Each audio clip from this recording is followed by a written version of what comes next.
যুক্তরাষ্ট্রের সঙ্গে বাংলাদেশের যে বাণিজ্য চুক্তি হয়েছে, যেটা নিয়ে আমি নিজে অনেক দিন ধরে উদ্বিগ্ন ছিলাম এবং এটা নিয়ে নানা কথা আমি বলেছি এবং আরও অনেকেই বলেছেন, বিভিন্ন জায়গায় লেখালেখি হয়েছে। এটা নিয়ে গতকালকে আমি একটা কন্টেন্ট করেছিলাম এবং সেই কন্টেন্টের সূত্র ছিল দৈনিক প্রথম আলোতে প্রকাশিত শওকত হোসেন মাসুমের লেখা একটা ডিটেল রিপোর্ট। এবং সেই কন্টেন্টের শেষ দিকে আমি বলেছিলাম যে মাসুম সাহেবের এটা ছিল প্রথম রিপোর্ট, এরপরে উনি আরও একটা রিপোর্ট বিশ্লেষণ করে করবেন এবং আপনাদের সবাইকে সেটা আমি পড়ারও অনুরোধ করেছিলাম। আমার ধারণা আপনারা পড়েছিলেন এবং আমিও পড়েছি এবং আমি পড়ার পর আমার কাছে মনে হয়েছে এই বিষয়টা নিয়ে আপনাদের সঙ্গে শেয়ার করা উচিত। একই বিষয়, প্রায় একই রকম বিষয়, তারপরেও আমি কেন শেয়ার করতে চাচ্ছি সেই বিষয়টা আপনারা আমার এই অনুষ্ঠানটা যদি পুরোটা শুনেন তাহলে বুঝতে পারবেন। কিন্তু মাসুম সাহেবের ওই রিপোর্ট নিয়ে আলোচনা করার আগে আমি বরং কালকে যে কন্টেন্ট আমি করেছিলাম সেই কন্টেন্টের উপর প্রচুর দর্শক নানা ধরনের মন্তব্য করেছেন। আমি সেই মন্তব্য থেকে জাস্ট এক জায়গার থেকে র্যান্ডমলি আমি পরপর 3টা মন্তব্য নিয়েছি। সেই মন্তব্যগুলো নিয়েও আমি একটু আলোচনা করতে চাই। যেমন একটা মন্তব্য লিখেছেন উত্তম আকাশ, তিনি লিখেছেন, ভাইজান এই চুক্তি যেদিন বাতিল করবে সেই দিনই এই সরকার পতন হবে, আপনি লিখে রাখেন 100% গ্যারান্টি। দ্বিতীয় মন্তব্যটা লিখেছেন মেড ফর মাইন্ড, তিনি লিখেছেন 54 বছর ধরে যারা দেশ বিক্রির জিকির করত তারাই দেশটা বেচে দিল। এবং 3 নম্বর মন্তব্যটা যেটা পড়ছি আমি, গিয়াসউদ্দিন, তিনি লিখেছেন আমাদের দেশের স্বার্থে এই চুক্তি অবিলম্বে বাতিল করা হোক। আমি এই 3টা মন্তব্য নিয়ে একটু কথা বলি। আমি নিচের দিক থেকে পড়ি। গিয়াসউদ্দিন যেটা বলেছেন এই চুক্তি বাতিল করা হোক, আমি ওনার সঙ্গে একদম একমত যে এই চুক্তি ভাই আমাদের দেশের জন্য বিশাল ক্ষতির কারণ হতে পারে, এই চুক্তি বাতিল করা জরুরি। দ্বিতীয় যে মন্তব্যটা যে 54 বছর ধরে যারা দেশ বিক্রির জিকির করত তারাই দেশটাকে বিক্রি করে দিল, এই কথাটা কিন্তু ইন্টারেস্টিং। এই কারণে দেখুন এই চুক্তিটা কে করেছিল? অন্তর্বর্তীকালীন সরকার, ডক্টর ইউনূসের সরকার। তারা কিন্তু এসেই বলছিল যে মানে ইন্ডিয়ার কাছে আমাদের দেশটাকে বিক্রি করা দেওয়া হয়েছে এবং সেই কাজটা করেছে শেখ হাসিনা সরকার। ঠিক আছে, তাহলে দেশ বিক্রি একটা মন্দ কাজ, খারাপ কাজ, তা আপনারা করলেন কেন? এই প্রশ্নটা কিন্তু করেছে যে তাহলে এই কাজটা আপনারা করলেন কেন? এবং ভারতের কাছে আওয়ামী লীগ কীভাবে দেশ বিক্রি করেছে তার কিন্তু প্রমাণ আপনারা গত যে 1.5 বছর আপনার দায়িত্বে ছিলেন আপনারা দিয়ে দিতে পারেন নাই। প্রথমত, যদি ভারতের সঙ্গে সে ধরনের কোনো দেশ বিক্রি ধরনের চুক্তি আওয়ামী লীগ করে থাকে সেই চুক্তি আপনারা বাতিল করতেন। আপনারা কোনো চুক্তি বাতিলও করতে পারেননি। মাঝখান থেকে আপনাদের এক উপদেষ্টা আসিফ মাহমুদ সজীব ভুইয়া উনি একবার একটা তালিকা দিলেন, দিয়ে বলেন যে এই চুক্তি আমরা বাতিল করেছি। পরে দেখা গেলো যে পররাষ্ট্র বিষয়ক যিনি উপদেষ্টা ছিলেন তৌহিদ হোসেন, উনি বললেন যে ওই ধরনের কোনো চুক্তি ভারতের সঙ্গে আমাদের কখনোই হয় নাই। মানে আসিফ মাহমুদ সজীব ভুইয়া পুরাই হাওয়ার উপরে একটা মেরে দিয়েছেন। মানে মানুষ কতটা দায়িত্ব জ্ঞানহীন হলে পরে এ ধরনের আচরণ করতে পারে এবং দায়িত্বের একটা পদে থেকে তারপর যারা এরকম ফালতু কাজ করতে পারে তাদের কোয়ালিটিটা কোন পর্যায়ে একবার ভাবুন। আর প্রথম যে মন্তব্যটা করেছেন উত্তম আকাশ, তাকে বলি ভাই এই যে আপনি বলছেন না যেদিন চুক্তি বাতিল হবে সেই দিনই এই সরকার চলে যাবে, আপনি 100% গ্যারান্টি দিচ্ছেন, এটাই হলো গিয়ে জুজুর ভয়। এই জুজুর ভয়টাই আমার ধারণা আমাদের বর্তমান পররাষ্ট্রমন্ত্রী এই সরকারকে দেখিয়েছে। আমার ধারণা ভুলও হতে পারে, আপনার ধারণা সঠিকও হতে পারে, কিন্তু আমি মনে করি এত তাড়াতাড়ি যদি হয় না রে ভাই, এত তাড়াতাড়ি হয় না তো কিছু। জনগণ সঙ্গে থাকলে আমরা হয়তো অনেকে হয়তো বলেন যে এই যে শেখ হাসিনা সরকারের পতন ঘটিয়েছিল আমেরিকা, ঘটনা সত্য না, আপনি বলতে পারেন ভাই, আমি বিশ্বাস করি না। যদি জনগণ সঙ্গে থাকতো আওয়ামী লীগের তাহলে কেউ পারতো না। কিন্তু ওই সময় তো আওয়ামী লীগই আওয়ামী লীগের সঙ্গে তো জনগণই ছিল না। দ্যাট ওয়াজ দ্য কজ, যে সামান্য ধাক্কাতে পড়ে গেছে। যাই হোক, এখন আজকে এটা একটা ডেভেলপমেন্ট আপনাদেরকে আমি বলি। আজকে আমরা দেখলাম যে যুক্তরাষ্ট্রের সঙ্গে এই বাণিজ্য চুক্তি নিয়ে আমাদের যে বাণিজ্য মন্ত্রী আছেন খন্দকার আব্দুল মুক্তাদির, তিনি কিছু কথা বলেছেন এবং তার কথাগুলো শুনে আমি আসলে হতাশই হয়েছি।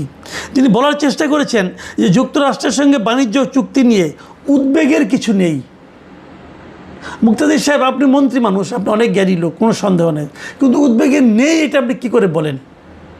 আপনি চুক্তিটা পড়েছেন, আমার ধারণা পড়েছেন, আপনাকে কেউ পড়ে শুনিয়েছে, তাহলে আপনি কোন বিবেচনায় বলেন যে উদ্বেগের কিছু নেই? আমরা তো গতকাল ডিটেল বললাম, আপনি প্রথম আলোর এই 2টা রিপোর্ট পড়েন, উদ্বেগের কিছু আছে কি না দেখুন। আজকে প্রথম আলো যে এই রিপোর্টটা হয়েছে, সেই রিপোর্টের একদম শুরুটা কি হয়েছে আমি আজকেও আবার পড়ে শোনাই আপনাদেরকে। আজকে সেই শিরোনামটা ছিল যুক্তরাষ্ট্রের সঙ্গে বাণিজ্য চুক্তিতে বাংলাদেশের লাভ সামান্য, ক্ষতিই বেশি। এবং সেখানে লেখা হয়েছে যে যুক্তরাষ্ট্রের সঙ্গে করা পারস্পরিক বাণিজ্য চুক্তির কারণে বাংলাদেশ রাজস্ব হারাবে, বেশি ধরে পণ্য কিনতে হবে, যুক্তরাষ্ট্রের চাওয়া অনুযায়ী নীতি ঠিক করতে হবে এবং বাধ্যতামূলকভাবে অসংখ্য শর্ত পালন করতে হবে। বিপরীতে এই চুক্তির ফলে যুক্তরাজ্যের বাণিজ্য বাড়বে, নিজের ভূরাজনৈতিক কৌশল অনুযায়ী বাংলাদেশকে নীতি নিতে বাধ্য করতে পারবে এবং এর বিনিময়ে বাংলাদেশকে তেমন কোনো ছাড় দিতে হবে না। সব মিলিয়ে এই চুক্তির ফলে বাংলাদেশের লাভ অতি সামান্য, ক্ষতি বেশি। এই যে রিপোর্টার লিখলেন, আর আমাদের বাণিজ্যমন্ত্রী বলছেন এটা নিয়ে উদ্বেগের কিছু নাই, যে চুক্তির কারণে আমার ক্ষতি বেশি, লাভ খুবই সামান্য, সেই চুক্তি নিয়ে আমি উদ্বিগ্ন হব না? আমি মুক্তাদির সাহেবের কথা শুনে হতাশ। আমি বুঝতে পারি না, উনি আমাদের বাণিজ্যমন্ত্রীর দায়িত্ব নিয়েছেন, উনি আসলে কার পক্ষের লোক? উনি কি দেশের জনগণের পক্ষের লোক নাকি যুক্তরাষ্ট্রের পক্ষের লোক? আমি কিন্তু এই প্রশ্নটা করতে চাই। উনি নানা রকম পাইলেনারে ব্যাখ্যা দিয়েছেন। উনি বলেছেন কি, শুনেন ওনার কথাটা একটু আপনাদেরকে পড়েই শোনাই। উনি বলেছেন যে বর্তমান সরকার এই চুক্তির সূচনাকারী নয়, তবে রাষ্ট্রীয় ধারাবাহিকতার অংশ হিসেবে উত্তরাধিকার সূত্রে পেয়েছে। রাষ্ট্রের মধ্যে সম্পাদিত কোনো চুক্তি ব্যক্তিগত চুক্তির মতো নয় যে ইচ্ছে মতো বাতিল করা যাবে। এটি একটি বাস্তবতা এবং আমরা সেটিকে দেশের বাণিজ্য ও বিনিয়োগ সম্প্রসারণে সর্বোচ্চভাবে কাজে লাগাতে চাই। আমি এখানে এই কথাটা বলতে চাচ্ছি যে প্রথম যে ব্যাখ্যাটি বলেছেন, এই চুক্তি আমরা সূচনা করি নাই, আমরা উত্তরাধিকার সূত্রে পেয়েছি, কথাটা শতকরা 100% ঠিক। এইটার সূচনা করেছে অন্তর্বর্তীকালীন সরকার। তারপরে যদি তুমি যে কথাগুলি বলেছেন সেই কথাগুলি নিয়ে আমার আপত্তি। উনি বলতে যাচ্ছেন এটা আমরা ইচ্ছা করলে বাতিল করতে পারবো না, এটা ব্যক্তিগত চুক্তির মতো নয়, রাষ্ট্রীয় চুক্তি বাতিল করতে অনেক সমস্যা হয়। আচ্ছা, চুক্তি বাতিল নিয়ে আমি একটু পরে বলছি। তারপর উনি বলছেন এটি একটি বাস্তবতা এবং আমরা সেটিকে দেশের বাণিজ্য ও বিনিয়োগ সম্প্রসারণে সর্বোচ্চভাবে কাজে লাগাতে চাই। আপনি কিভাবে কাজে লাগাবেন? যে চুক্তিতে আপনার পক্ষে আছে মাত্র 2-3টা ইস্যু আর আপনার বিপক্ষে আছে কমপক্ষে 150 ইস্যু, আপনি সেটাকে কিভাবে আমার বাণিজ্যের উন্নতির জন্য কাজে লাগাবেন? ভাই, মিষ্টি মিষ্টি কথা বললে কি চিরা ভিজবে? আচ্ছা, আমরা এখন ওই পয়েন্টে যাই। ওই যে বলা হয়েছে যে এই চুক্তিটা বাতিল করা যাবে না, এই কথাটা ঠিক না। আমি কালকেও বলেছিলাম আপনাদেরকে যে 60 দিনের নোটিশে এই চুক্তি বাতিল করা যাবে, কিন্তু এটাই সর্বোচ্চ না, আরও ঘটনা আছে। চুক্তি বাতিল করা খুবই সহজ। সেই বিষয়টাও এই মিস্টার শওকত হোসেন মাসুম আজকে তার রিপোর্টে বলেছেন। প্রথম আলো রিপোর্টে যদি আপনারা একটু পড়েন তাহলে দেখবেন সেখানে উনি জানিয়েছেন যে জিনিসটা, যে এই চুক্তিটা হয়েছে 9 তারিখে, ফেব্রুয়ারির 9 তারিখে, এবং 17 তারিখে তারেক রহমানের সরকার দায়িত্ব নিয়েছে। 20 ফেব্রুয়ারি, ভালোভাবে শুনবেন এই কথাটা, 20 ফেব্রুয়ারি যুক্তরাষ্ট্রের সুপ্রিম কোর্ট এই পাল্টা বা পারস্পরিক শুল্ক আরোপ বাতিল করে দেন। মানে ট্রাম্প যে শুল্ক আরোপটা করেছিল সবাইকে ভয় দেখানোর জন্য, যে আপনার উপর 50%, আপনার উপর 35%, এই যে ট্রাম্প যে কাজটা করেছিল এই কাজটা ট্রাম্প করতেই পারে না, এই কথা বলেছিল যুক্তরাষ্ট্রের সুপ্রিম কোর্ট। এবং যুক্তরাষ্ট্রের সুপ্রিম কোর্ট বলেছিল যে এই ধরনের শুল্ক আরোপ করতে পারে কেবলমাত্র যুক্তরাষ্ট্রের কংগ্রেস, প্রেসিডেন্ট পারে না। প্রেসিডেন্ট পারে, যে কাজটা করতে পারে সেটা হলো যে জরুরি পরিস্থিতিতে সাময়িকভাবে আমদানি পণ্যের উপর সর্বোচ্চ 15% পর্যন্ত বাড়তি শুল্ক বসানো যায়, তবে এরও মেয়াদ হবে সর্বোচ্চ 150 দিন। তার মানে প্রেসিডেন্ট ট্রাম্পের পক্ষে একার পক্ষে সেই শুল্ক আরোপ করা সম্ভবই নয়। তো যে জিনিসটা সুপ্রিম কোর্ট মানে যুক্তরাষ্ট্রের সুপ্রিম কোর্ট বাতিল করে দিয়েছে, সেইটা নিয়ে আমরা কেন জুজুর ভয় পাচ্ছি, এই জায়গাটাতে আমি বুঝি না। ইন্টারেস্টিং হলো, যেদিন তারা এটা বাতিল করে দিয়েছে তার আগেই আমরা তড়িঘড়ি করে চুক্তি করে ফেলেছি। কেন? স্বার্থটা কার, মজাটা কার, এই প্রশ্নটা কিন্তু আমি বারবার করছি। আরও একটা কথা আপনারা জানবেন, সেই জিনিসটাও কিন্তু আমি প্রথম আলো রিপোর্টে পেয়েছি। সেখানে উনি বলেছেন, আমি যে কথা বলেছিলাম সেটাই ওনারা আরও ক্লিয়ার করে লিখেছেন। সেখানে লেখা হয়েছে যে এই চুক্তিটা কিন্তু আসলে এখনও কার্যকর হয়নি। যুক্তরাষ্ট্রের কর্মকর্তারা কিন্তু বাণিজ্য মন্ত্রণালয় অমুক তমুক সঙ্গে দৌড়দৌড়ি করতেছে চুক্তিটা কার্যকর করার জন্য, কিন্তু এটা এখনও কার্যকর হয় নাই।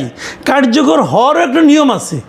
সেই নিয়মটা হলো যে চুক্তিতেই বলা আছে যে দুই পক্ষ নিজেদের আইনি প্রক্রিয়া শেষ হওয়ার কথা লিখিতভাবে জানাবে, এবং জানানোর পর এর 60 দিন পর চুক্তিটি আনুষ্ঠানিকভাবে চালু হবে।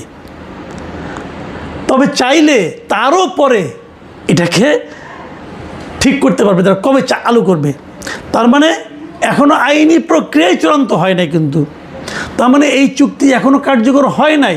যে চুক্তি কার্যকর হয় নাই এবং যে ধরনের চাপ দেওয়ার ক্ষমতা প্রেসিডেন্ট ট্রাম্পের নেই বলে যুক্তরাষ্ট্রের সুপ্রিম কোর্ট জানিয়েছে, সেই চুক্তি আমাদের পালন করতে হবে কেন? কেন আমরা বাতিল করতে যাব না? আমাদের তো কোনো সমস্যা নাই। এবং সবচেয়ে দুঃখজনক কথা জানেন, যে কথাটা বলে আলোচনাটা শেষ করব, দুঃখজনক হলো এই চুক্তিটা হওয়ার পর এখনও যেটা বাস্তবায়িত হয় নাই, কার্যকর হয় নাই, কার্যকর করার প্রাথমিক ধাপও হয় নাই, মানে আইনি প্রক্রিয়াই শুরু হয় নাই। সেই চুক্তিতে থাকা এই যে বোয়িং বিমান কেনাকাটার কাজটা আমরা কিন্তু অলরেডি শুরু করে দিয়েছি।